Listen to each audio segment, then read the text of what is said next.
the American people are not going to be voting based on Trump if Biden stays in the race. They're going to be voting against the guy whose brain doesn't work anymore. 72% of voters now say they do not think President Biden has the mental or cognitive health to serve as president. That means 7 out of 10 Americans think that his brain has basically stopped working. They're not going to vote for a guy who they think his brain is not functioning. That's obvious. If you can't see that, you're in a cult. Hey fam, welcome back to One and Done. Well, the fallout from the debate continues. And in this video, we're going to be joining the TDS Demented channel of TYT. And on the panel today is Cenk Uygur and Ana Kasparian. Now these two do suffer from TDS, but occasionally they can make sense. And if you enjoy watching a 2-year-old throw their toys out of their bassinet, you're going to love watching this. Now you might be saying, what the hell is a 2-year-old doing in a bassinet? Well, your answer is, what the hell is Cenk Uygur acting like a 2-year-old? Now before we jump into the video, don't forget to hit that like, smash the subscribe, ring the notification bell. Your support really helps the channel. Let's have a little refresher on Biden's mumbling and fumbling from the debate. Roll that tape. What I'm going to do is fix the tax system. For example, we have 1,000 trillionaires in America. I mean, billionaires in America. And what's happening? They're in a situation where they, in fact, pay 8.2% in taxes. If they just paid 24%, 25%, either one of those numbers, they'd raise $500 million, billion dollars, I should say, in a 10-year period. We'd be able to wipe out his debt. We'd be able to help make sure that all those things we need to do, child care, elder care, making sure that we continue to strengthen our healthcare system, making sure that we're able to make every single solitary person eligible for what I've been able to do with the with the COVID. Excuse me, with dealing with everything we have to do with. Look, if we finally beat Medicare. Thank you, President Biden. President Trump? Well, he's right. He did beat Medicare. He beat it to death, and he's destroying Medicare. Now that we've set the scene, Anna's going to give us the poll numbers, and they're not pretty. New polling indicates that the vast majority of Americans do not believe that Biden should continue running in the presidential race. Now, this is a CBS News YouGov poll published on Sunday, and it showed that 72% of registered voters do not believe Biden has the mental and cognitive health to serve as president, and that's up from 65% earlier this month. I think that comparison is important because this isn't new. Voters have been saying in poll after poll for many months that Biden and his mental decline makes him unfit to serve. He shouldn't run for re-election. But the Democratic Party decided to ignore that. And the numbers have, of course, gotten much worse following his terrible debate performance. I should note that 46% of registered Democratic voters say that he should not run, compared to 54% who say that he should. So only 54% of Democrats believe, okay, you should stay in the race. Now, the election isn't ultimately decided by the partisans. It's ultimately decided by independents. And I find it hard to believe that independent voters watched that debate on Thursday night and thought to themselves, no, Biden should totally remain in the race and he should serve another 4 years as president. Look, you can't help but love these lefty liberal tears. They're acting as though this is an absolute surprise that Biden cannot put a sentence together. It's no surprise he can't put a sentence together. He's incoherent, and it's been plain for everybody else to see except for these left-wing lunatics. Now, speaking of left-wing lunatics, Nancy Pelosi, at least she can probably blame this on a bottle of wine or something. Nancy Pelosi, by the way, was asked about the damning polling over the weekend, and here's what she had to say. A new CBS YouGov poll out this morning that was taken after the debate finds that 72% of voters now say they do not think President Biden has the mental or cognitive health to serve as president. Well, what do they think about the other guy? Do they think that he has the integrity to be president after that performance? Let us not make a judgment about a presidency on one debate. Let's talk about what it means to people in their lives. And that's why you're not seeing much change in the polls on this. The difference between Joe Biden and the former president is so clear. If you are a woman and you care about your reproductive freedom and your health, and women do, you see a complete difference between enforce a woman's right to choose on the part of Joe Biden and a ban on abortion with the other guy. It's not about performance in terms of a debate. It's about performance in a presidency. And I want you to know that the fact is that the reaction to the lies of Donald Trump is something that maybe TV isn't focusing on, but people are. So as you probably saw on the screen, the same poll asked the same question about Donald Trump, and the numbers were much lower in regard to the percentage of Americans who think that he should avoid running for re-election. And so, look, Jake, do you think she makes a decent case there? Because she, starts listing all of the different policy differences between Biden and Trump, which, okay, fair enough, but we're not having a discussion about policy differences. We're having a discussion about the mental decline of the current president of the United States who insists on running for re-election, even though clearly he shouldn't be because of that mental decline. And by the way, you want to talk about integrity? They're gaslighting us in real time, and they want to talk about the integrity of the Democratic Party. Before Cenk jumps in, you can tell that Nancy Pelosi could not make any sense, and that's because she was looking for words and ways to worm her way out of Joe Biden's terrible performance, and her own performance was terrible. She must have taken down at least a bottle of wine. Anyway, Cenk is gonna unleash, and I'm gonna really enjoy this. He's gonna unleash on the Dems. Mask off. Democratic leadership is decrepit. They're all liars, and they're lying to you when you know they're lying to you. And so I think it's a turning point. I mean, the whole thing is a mirage. It's all theater. Now, look, guys, look at the idiocy of this strategy. The last two Democrats we showed you defending Biden on the show today were James Clyburn and Nancy Pelosi. Do you want to know how old they are? 84. They're both 84. So they sent out 84-year-olds to defend an 81-year-old. And did you hear Nancy Pelosi right there? She's like, the other guy, she's not much better, right? So why? Because all of these people have proven themselves to corporate donors as a great return on investment. They will always deliver for corporate donors. That's why this party is so old.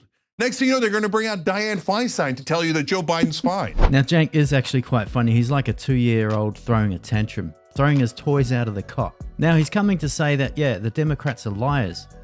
Yeah, we've seen that for the last 3.5 years. We saw it before on election night or early hours of the morning. They've been denying their lies nonstop, and not only that, the left lunatics like MSNBC and CNN have been covering up these lies nonstop, including these clowns. Well, in fact, Jeffrey Katzenberg is hitting up all the Democratic donors to Biden and urging them to relax, chill out, everything's gonna be okay. Okay, that's absurd. That's a lunatic thing to do. I'm sorry, but that's just, I mean, you have to be crazy. I'm gonna explain in a second why Joe Biden has a 0% chance of winning. If you're for Biden staying in the race, you're definitively for Trump winning. No ands, ifs, or buts. I'm gonna get to that in 1 second. But to answer your question, Anna, about the substance of what Pelosi was saying, she's like, oh yeah, how about Trump? But guys, Trump is a constant. Whether Gretchen Whitmer's our candidate or Joe Biden's our candidate, Trump is always the same. But we're not going to be, the American people are not going to be voting based on Trump if Biden stays in the race. They're going to be voting against the guy whose brain doesn't work anymore. If Biden's out of the race, then they get to vote against Trump. And that's what the Democrats' whole strategy is. Now, but they can't execute even their own weak strategy with Biden in the race. Right. So now, it's what the stat that Anna read you, 72% of Americans think that he is not mentally healthy enough to be president. Just let that sink in. That means 7 out of 10 Americans think that his brain has basically stopped working. Not completely, but enough that he is not mentally healthy and cannot function. Let me ask you this, even if you're diehard blue MAGA, would you let Joe Biden drive your car? Would you let Joe Biden drive your car with your kids inside of it? How about if there was no seatbelts for anyone? You know you wouldn't. You know you wouldn't take that risk for 1 mile, okay? Cenk, I wouldn't even let Biden ride my electric bike with no battery in it. He is so far gone, his wife probably has to order his vanilla ice cream. Now, look, I must admit, Cenk's been calling out Biden for quite some time, but here's the problem. The people he wants to replace him with, like Gavin Newsom, who's fast-tracking California into a third world country or state. You want to spread that all over the US? Hell no. But maybe Cenk has a few other names he can throw in the hat. Surely there's some that can overtake Biden. But you want him to be the president of the United States for Gretchen Whitmer, Josh Shapiro, today Andy Beshear, governor of Kentucky. It won twice in Kentucky. These guys would all be up 10 points. Why do you want to lose? And the reason is because Blue MAGA will believe anything. I mean, that 54% that say he still should stay in the race. Crazy, yeah. They truly believe what Pelosi, Clyburn, and these liars are telling them, that Biden is our best candidate. Well, look, if he's our best candidate, the party is in shambles. I don't think that Biden is the best candidate. However, I can understand if a portion of those Democratic respondents actually do think that, or actually think that it's more of a risk to replace Biden with someone else. Total propaganda. I mean, look, if Biden continues running, he's gonna lose. That's a guarantee at this point, right? To me, that is a guarantee. So why not take the risk? It's not really a risk of running someone that has a better chance of beating Trump. It's sure. I mean, one of the arguments is, oh, well, these governors that might take Biden's place don't have the name recognition, and the polling currently indicates that they wouldn't do so well. Well, yeah, the current polling has to do with candidates who don't have any national name recognition because they're not currently running. They would have the opportunity to campaign and go out there and make a robust argument for themselves.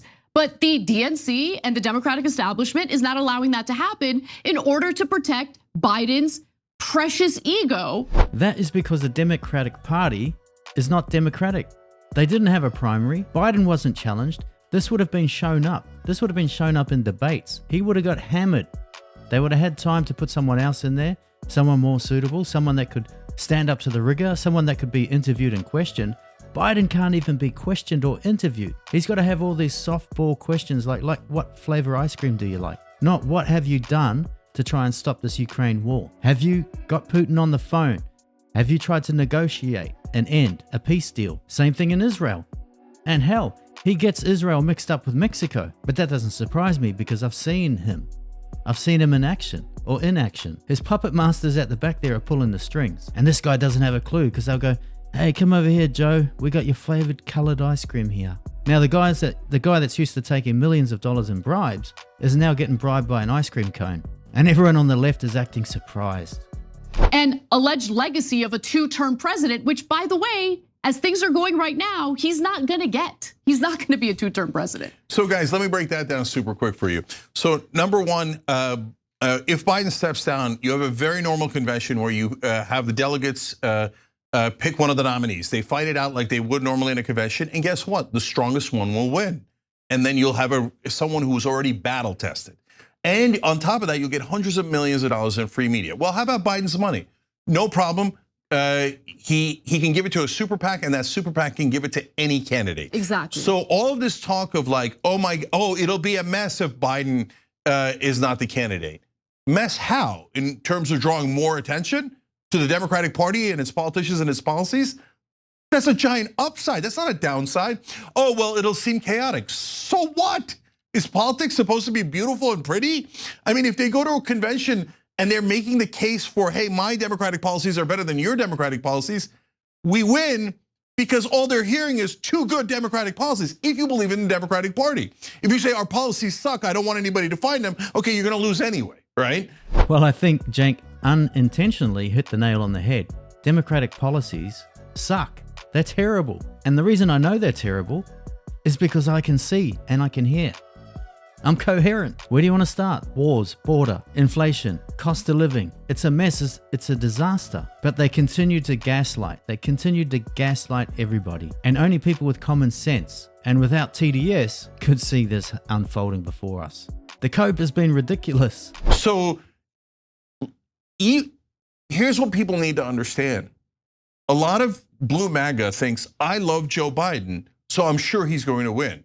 I think Joe Biden is a sweet man, so I think he's going to win. I like his infrastructure bill, that's why I think he's going to. You don't understand. What you think is totally irrelevant. What I think is totally irrelevant. What matters is what are the voters going to think? And they have a different perspective than you. They have a different perspective than me. They have their own perspective, and they just told you what it was. 7 out of 10 of them think his brain has fallen out. They're not going to vote for a guy who they think his brain is not functioning. That's obvious. If you can't see that, you're in a cult. That's incredible coming from Cenk, because people on the left, usually they'll say that the MAGA Republicans are in a cult. And why? Because they want to follow someone that has run before, that's had a 4-year term, that had a successful 4-year term, and he can speak, he's coherent. And it's good to hear Cenk has actually done the flip-flop and said, no, Democrats, Democrats, they're in a cult because they're following this dead man walking. Democrats are also planning to formally nominate Joe Biden well before and way before the Democratic National Convention takes place in order to lock in Biden as the nominee and prevent the case of a contested convention. Now, a lot of people are arguing, no, they were planning on doing this anyway in order to ensure that Biden would be on the Ohio ballot. No, this is different. This is reported by Bloomberg News. And essentially what they're planning on doing is formally nominating Biden as soon as July 21st. Now, the initial deadline for the Ohio ballot was all the way in August 7th, and they actually pushed that deadline back even further. The Democratic National Convention doesn't take place until late August, okay? Yeah. So they're doing this in order to lock Biden in as the party's nominee and avoid any attempts of swapping him out. Yeah, so guys, we talked about this Ohio issue on Friday's show. David Schuster brought it up. Watch Monday through Friday, 6 o'clock Eastern every day here, because we're covering all the issues that you need to know. And in that case, I said, hey, I'm gonna go research that more, and I did over the weekend. So it turns out that was a real significant issue and why they needed to do the virtual roll call before the convention, because otherwise Biden or whoever the candidate is gonna be would not be on the Ohio ballot. We're gonna lose Ohio anyway, so it doesn't matter too much, but it would have been very bad, like it looks bad, right? But no, as Anna pointed out, I confirmed it, there's no question. Ohio, thank God, delayed that. So they don't need to do the virtual roll call at all. At this point, the only reason to do the virtual roll call is to steal the convention in favor of Biden before the convention even happens. Yep. Because the delegates could do a rebellion. I mean, imagine if Biden's brain falls out again and again and again. Every time he goes on TV, he's like, I defeated Medicare, now I'm gonna defeat Social Security. You're like, no. And so at the convention, the delegates can rebel and go, I know we're supposed to, but we're not actually bound to, so we're going to pick another person, not Biden. Well, they can't do that if they steal it in the middle of the night with a virtual event that's just in 3 weeks. Well, thankfully, the party that is protecting democracy would be the party doing this, right? I mean, they say it with a straight face. Yeah. And now today there was an article about, hey, did you guys know that Florida didn't even have a Democratic primary? Yeah, I'm pretty sure I knew that. It's amazing. It is. Look, I think that there are Democratic voters across the country who are waking up to the farce of the Democratic Party and the allegations that they're the real protectors of our democratic process. Look, we've had issues with the Democratic establishment essentially squashing any real challenge to the status quo, and that became abundantly clear in the primaries in 2016. I mean, I gotta clean my ears out because I cannot believe what I'm hearing from Anna Kasparian or from Cenk. These guys are unleashing on the Democrats. Now, they've been doing it here and there, and the Democrats deserve it. And when I say Democrats, I'm talking about the people running the party. Look, the gaslighting has been crazy, it's been off the chain. And I gotta admit, it feels as though Christmas is coming a little early.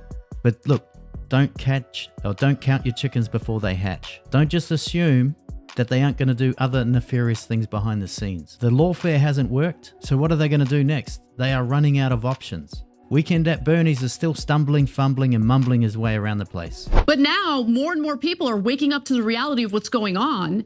And some are shocked, some are angry, others are falling in line because they're afraid of what the alternative is. But honestly, at this point, the alternative, okay, you might assume it's really, really bad. But what's worse, a vegetable running the country? And I think a lot of Americans who typically would vote for the Democratic candidate are asking themselves that question right now. And it is precisely the Democratic establishment who refuses to do the right thing here and demands that we all fall in line and support Biden, even though we all saw what we saw on that debate stage last Thursday. All right, last couple of things here. Number one, if you told me right now a random Democratic mayor or Joe Biden, I would definitely go with the random Democratic mayor sight unseen. Why? because 7 out of 10 Americans think that his brain works. In fact, 10 out of 10 Americans think that any new candidate's brain would work. And if you think I'm being too harsh in my language, guys, they said mentally and cognitively not healthy enough to be president. That just means we don't think his brain works well enough.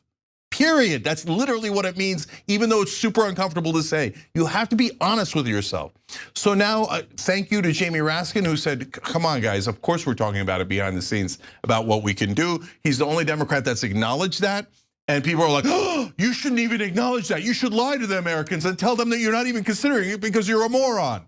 Okay, no, and he broke the ice on that. Andy Beshear, governor of Kentucky, today broke the ice on, well, here is my excellent record from Kentucky. And that's a big deal because now they're dipping their toe in, hey, am I gonna get my head chopped off if I dare to dissent from the Mad King? And at this point, he definitely is the Mad King. The people actually gonna cause the defeat to Donald Trump is Joe Biden and his team. Yeah, the power-hungry, egomaniacs who will want power at any and all costs, even if it means sacrificing the country. So what Democratic leadership is trying to get you to believe is the exact opposite of the Democratic idea, the idea for the party, which is don't believe your lying eyes and ears. Only listen to leadership. And if anybody criticizes leadership or authority, they're a heretic, and you should say they're trying to help the other side. No, the Democratic ideal is, of course, we don't defer to authority. We don't obey for the sake of obeying. We need to make rational decisions so we could win and save democracy. We all got to get on the same team right now. Joe Biden has a 0% chance of winning. We must get another Democratic candidate to oppose Trump. Otherwise, we're just literally handing him the election. So there we have it. The panic has really set in. I got to admit, I did enjoy that. I do enjoy these salty tears. But we told you so. We told you this guy was not fit for office. He's not fit to have the nuclear codes. He's not fit to be negotiating with Putin or Zelensky or Bibi Netanyahu. He's not fit to be spending taxpayers' money, to be giving it away. He's not fit to secure the southern border. And here's another reason why I can tell you he's not fit. Because he wasn't fit to be prosecuted for stealing classified documents. Not as a president, but as a senator and a vice president. He's not fit because he's weaponizing the DOJ against his political rival. Now, if he was a racehorse, he would have been either put down or put out to pasture 4 years ago. Now, thankfully, his opponent is a racehorse, and I think he's leading him by at least a length and a half. Hey, only time can tell what's going to be the next move. Why don't you guys let me know what you think? What are your thoughts on the video? What are your thoughts on TYT's reaction? What are your thoughts on replacement for Joe Biden? Should he stay in or should he get the hell out? Now that's going to wrap it up. Don't forget to hit that like, smash the subscribe, ring the notification bell, and I'll catch you in the next video.